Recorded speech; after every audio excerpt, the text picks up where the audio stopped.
said you were teaching kids at the beginning. They didn't want to hear for anything else, but at the end of the day, could you tell us? Well, workshops usually with quite young children. I mean, they start off exploring the instruments, and then they are kind of making sounds, and I try and get them to play together.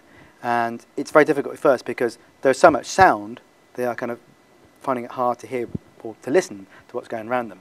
But eventually, by the end of the session, they are, especially when they change around a few times, they are listening more to what's going on, following signals from the kendang, listening to the gongs, and listening to reference points, controlling the sounds of the instruments. So there's a better sound, a better sense of ensemble, or better musical feel by the end of the session, definitely. Yeah. And I encourage children as well to go away and you know, look at the internet about Indonesia. So there are lots of things now, and I did a session in the school recently, and then the next week I came back and somebody had looked it up and had printed me out a sheet with all these references they found. This was like a 8 or 9-year-old boy who'd done this. I thought that's wonderful.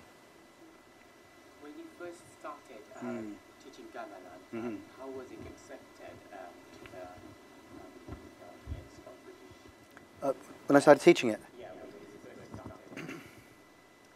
started. Well, for a lot of children, let's say when they learn gamelan, when they come across gamelan, it's something new to them, something brand new. And the first thing that strikes them usually is how the instruments look.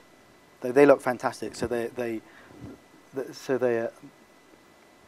absorbed in how the instruments look. When they hear the sound of the gong for the first time, usually the gong is the first instrument I play them, they go, wow! And it's like I've cast a magical spell over them. And then I introduce the other instruments. And it's always been like that from when I started teaching right through to now. It's always the same thing. A whole group of kids, and they just kind of fall in love with it straight away. And even at the end of a session, they always say, "Oh, that's wonderful! You've had a great time, lovely."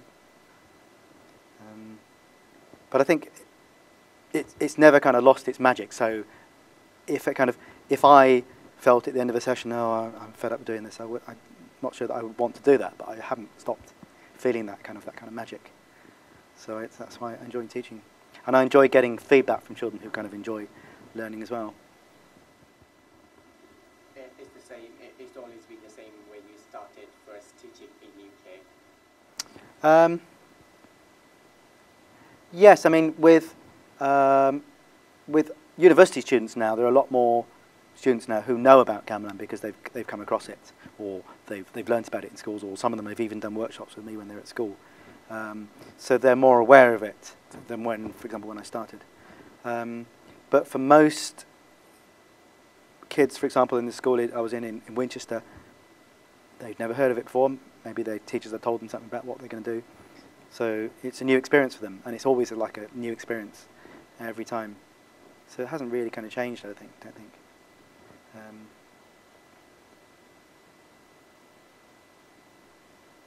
you, Andy. You finished? It was amazing. Okay. Would you like to add something else? Well, I don't know. I mean, I can. Something else in your mind that we didn't ask? I don't know, but I mean, there's always stuff going in there, so you have to just ask the right question, and something will come out. But I could talk for hours about it, of course.